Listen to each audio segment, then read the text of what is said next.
Tasmania is an island state of Australia.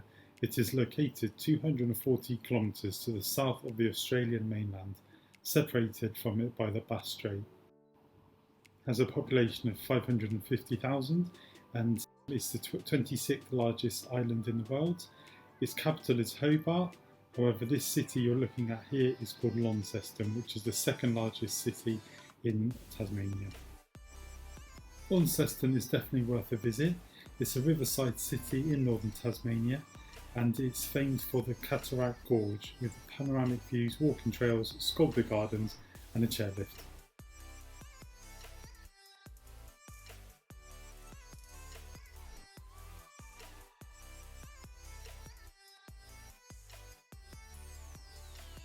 To get to Tasmania, you fly into either Launceston or Hobart. It's about 2 hours from Sydney, and I think it's less than an hour from Melbourne. If you were to drive there, you can do the 13-hour drive down to Melbourne and then get an overnight ferry. It's a bit of a trek, but it is a beautiful trip.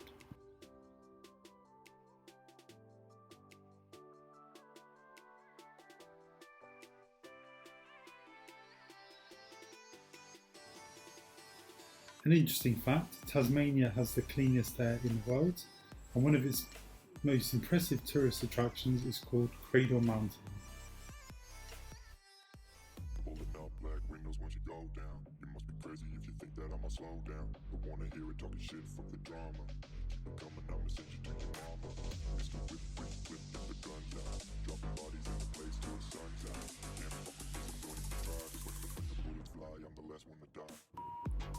Tasmania's majestic mountains make for the perfect wilderness adventure. Dramatic, serrated peaks, glacier-carved lakes, unique grasslands and ancient rainforests define Cradle Mountain, Lake Street, St Clair National Park. Within the World Heritage listed Tasmanian Wilderness Area, Cradle Mountain offers world-class hikes, unique wildlife experiences and a truly profound connection to nature.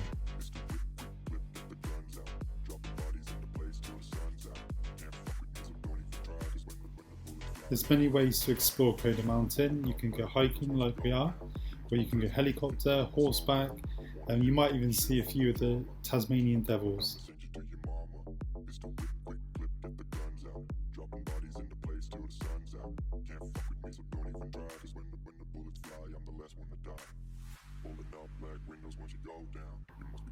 The highest mountain in Tasmania is called Mount Ossa. It's located in the heart of Cradle Mountain and Lake St Clair National Park and stands at 1,617 metres.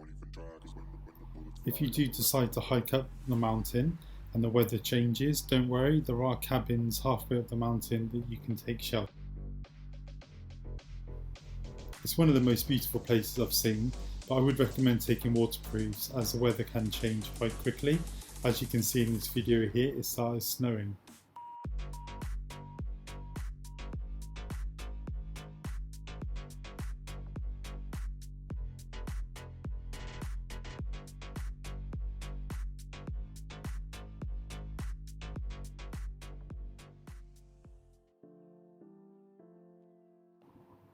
It's an introvert's paradise.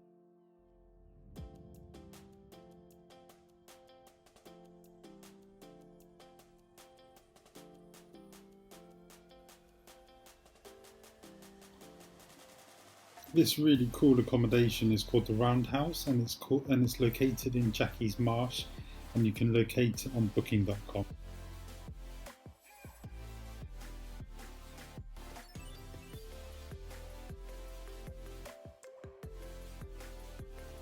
Some more interesting facts about Tasmania. It has some of the world's oldest trees. Although Aboriginal people have lived in Tasmania for at least 35,000 years, Abel Tasman, the Dutch explorer, was the first European to discover, in quotation marks, Tasmania. He named it Anthony van Diemen's Land after the sponsor of the exploration. However, despite the official name of Van Diemen's Land, usage of the alternative Tasmania, quotation marks, gradually grew, and on 1st of January 1856 it was officially renamed Tasmania. Approximately 1/5 of Tasmania is World Heritage Area, which covers 1.58 million hectares, including national parks, marine and forest reserves. Whilst the world's oldest trees are on the west coast, Tasmania has a lot of thick vegetation. Some of the species found in the rainforest include eucalyptus, which are the tallest trees in the southern hemisphere. Other unique species include the myrtle, blackwood, sassafras, leatherwood, celery top pine, Yuan pine and king billy pine. Now we'll make our way down to the capital, Hobart. Hobart is the capital of Australia's island state of Tasmania and sits on the River Derwent. Whilst Tasmania is known to be one of the wettest states in Australia, it may surprise some to know that Hobart is actually the second driest capital city in Australia, second to Adelaide.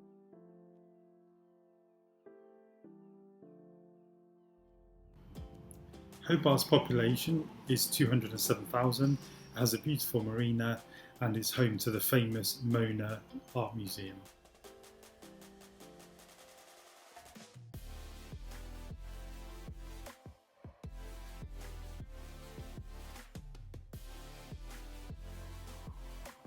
Hobart is only 3,250 miles from the South Pole, and it's one of 3 places, I think, in the Southern Hemisphere where you can do a tour of Antarctica, the other 2 places being New Zealand and Argentina. The flight from Hobart, though, is very expensive.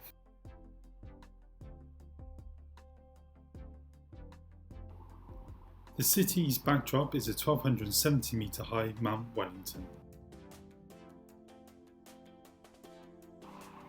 Thank you for watching today's video. I hope you enjoyed it.